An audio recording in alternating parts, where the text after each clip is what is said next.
classroom, so I feel kind of being on the stage gives me a bit of ground,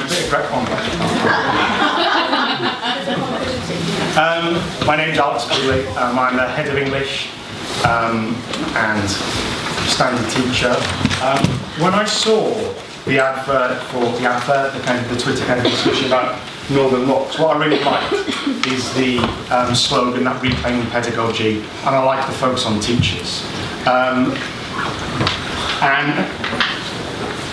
And this was part of the blurb, so if you read the blurb, and I really liked this part. It was about this reclaiming our profession, self-organising, sharing best practice. And even this morning when we're in that, the big room, and you're having people like Dominic Cummings and Mick Waters making, these discussions about the whole school system, I feel a little bit powerless about all that. I feel like that's kind of not for me.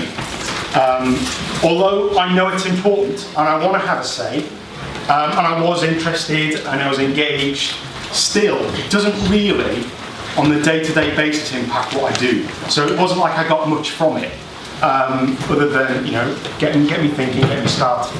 And I hope my session is that you get something from it, and it's for teachers. I think it's not a presentation by SLT for SLT. I do, that's part of my role, and I get, to have my say, which they talked about earlier, but it's for teachers, and that's what I want this presentation to be. I've called it the confident teacher. Kind of Emma Hardy's point this morning about being a teacher and the impact she has. I don't think we herald the individual teacher enough. I think there's an obsession with systems and big debates and Gove, there's an obsession with Gove, and we don't focus on teachers and what we do.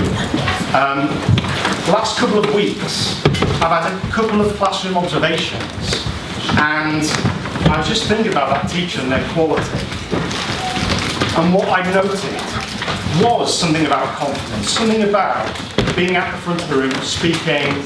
And in a couple of lessons that I've seen lately, I've had the sense that teachers, because of this kind of talk less, misnomer, this notion, 20 minutes progress, we kind of lack confidence in what we do, and we lack confidence in the basics. So in this talk, I'm going to talk about some basic, small elements of practice. I'm not going to talk about iPads, I'm not going to talk about kind of whole school developments.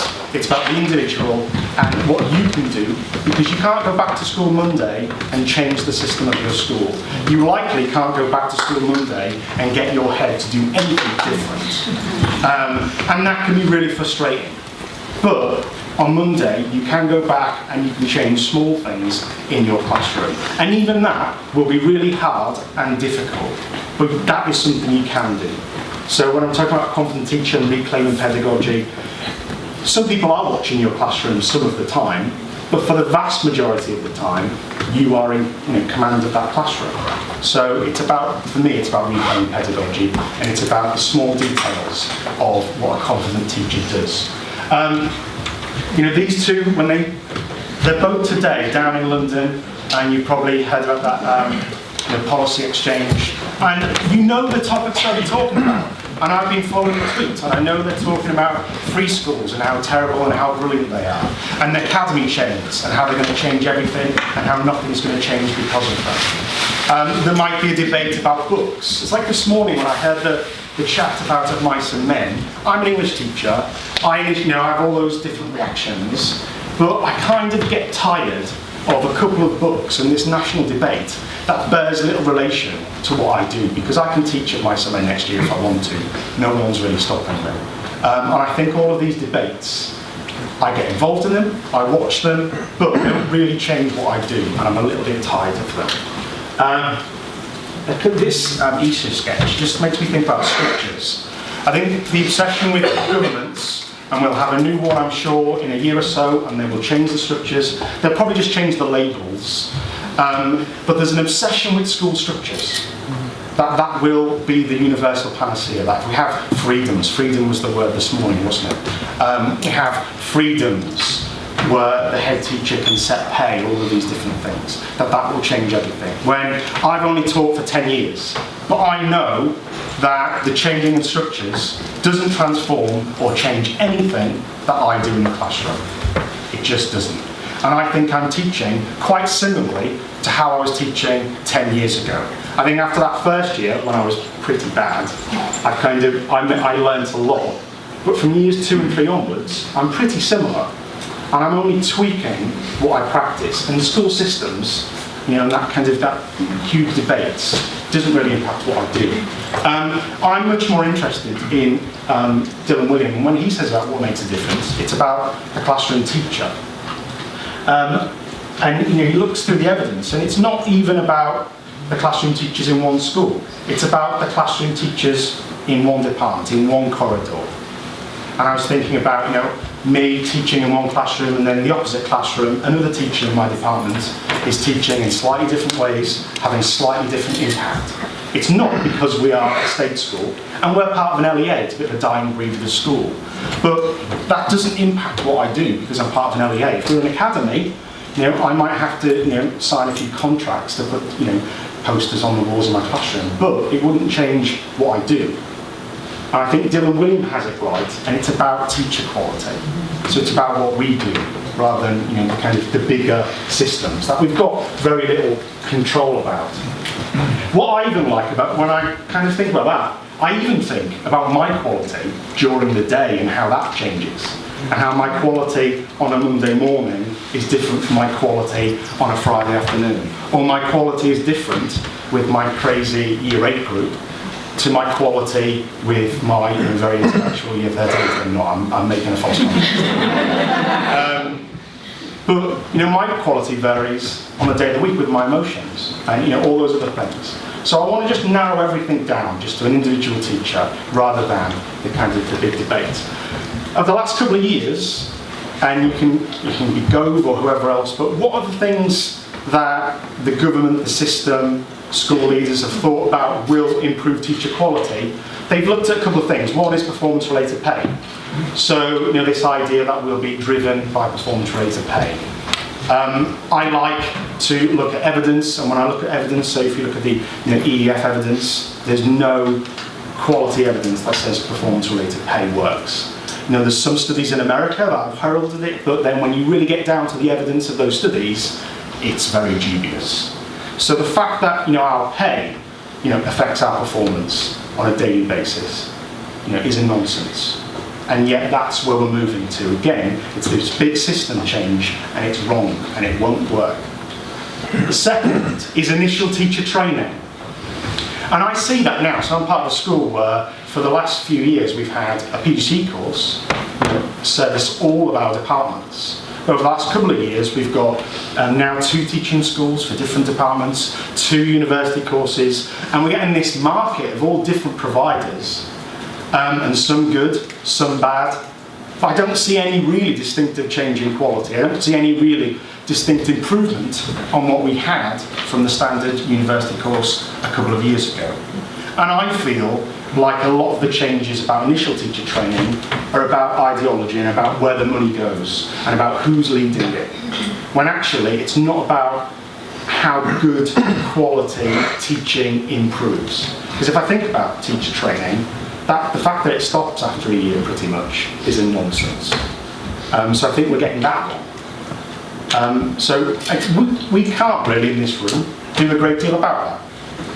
We can have small impact with the students we have. So the 2 areas that they're looking at teacher improvement are wrong. They're probably not going to help you. So it's a case of really helping yourself.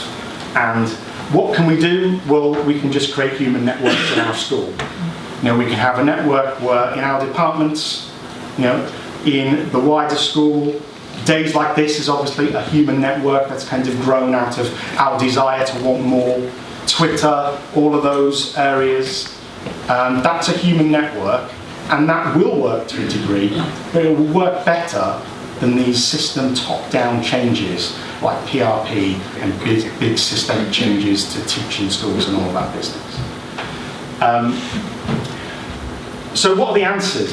Human network is part of the answer, and having that support network and good quality CPD from people who are looking at the evidence, who are engaging in regular practice and working together. And as everyone here is here on a Saturday morning, you're probably part of those networks. That is making a difference.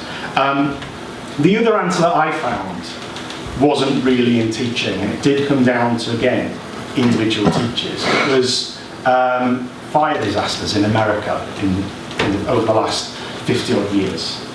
And the story really struck me, and it feels a bit forced as a bit of an analogy. But I was on Twitter at one point, and I read one thing, and then I went to a link on another thing, and suddenly I was on the internet, and I went to something else. And I can't remember the links I went to, but I got to this study by a guy from the University of Michigan called Carl Weck. And what he was writing about was about firemen. And he was writing about how many firemen were dying in these large bushfires, and they were trying to work out why. They were trying to look at the evidence of why.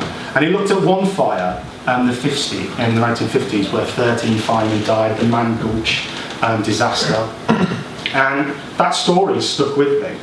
And what happened was there was a forest fire, and these firemen who were only amateurs kind of jetted in, and they had all of their tools, full toolkit, all the things you expect, and they couldn't deal with the fire. It spread really fast, and they were killed because they couldn't escape the fire. What they worked out, when they got to the root of the problem, was that they could have escaped. Some people did escape, some firemen did escape, but the ones that didn't, it was found that they basically kept all their tools. Okay, they had the axe and all those other technical tools that I would have no clue about, but they wouldn't drop their tools. They kept all of their uniform, they kept all their tools, it slowed them down, and ultimately that caused that human disaster. And what Carl Weck took from that was just a really simple concept about dropping your tools. And it struck with me. And it was the idea that doing less, doing it better, being flexible, responding to conditions, being agile was more important than having these weighty tools. And why didn't they drop the tools? They talked about some reason about confidence.